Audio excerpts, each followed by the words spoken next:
Halo Sobat, hari ini kita akan membahas topik yang sangat menarik tentang revisi Undang-Undang Pemerintahan Aceh.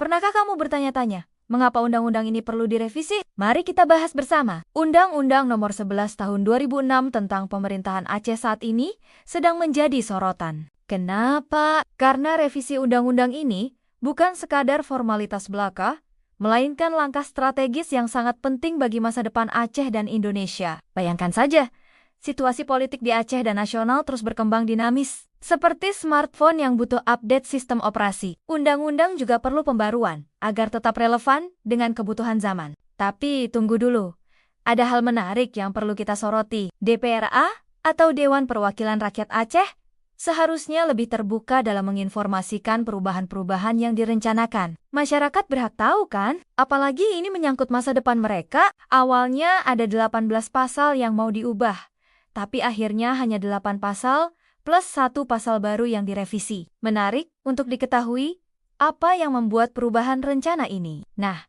yang paling menggembirakan adalah soal pengelolaan dana otonomi khusus ke depannya. Dana ini akan difokuskan untuk pengembangan sumber daya manusia dan peningkatan ekonomi Aceh. Kebayang tidak? Aceh bisa jadi lebih maju dengan pengembangan sektor real dan infrastruktur yang mendukung. Bicara soal sektor real, ini bukan sekadar membangun ini itu, tapi bagaimana caranya agar produk-produk Aceh bisa naik kelas melalui hilirisasi. Maksudnya, tidak hanya menjual bahan mentah, tapi mengolahnya menjadi produk bernilai tinggi. Misalnya, dari menjual kopi mentah menjadi produk kopi olahan yang nilai jualnya lebih tinggi. Tapi ingat, semua perubahan ini harus benar-benar memperhatikan kepentingan masyarakat Aceh secara luas, bukan hanya kepentingan elit politik semata. Kita tidak inginkan revisi undang-undang ini hanya menguntungkan segelintir orang. Aceh punya potensi luar biasa. Dengan pengelolaan yang tepat dan transparan, dana otsus bisa jadi pendorong kemajuan ekonomi yang signifikan. Bayangkan Aceh dengan industri yang berkembang,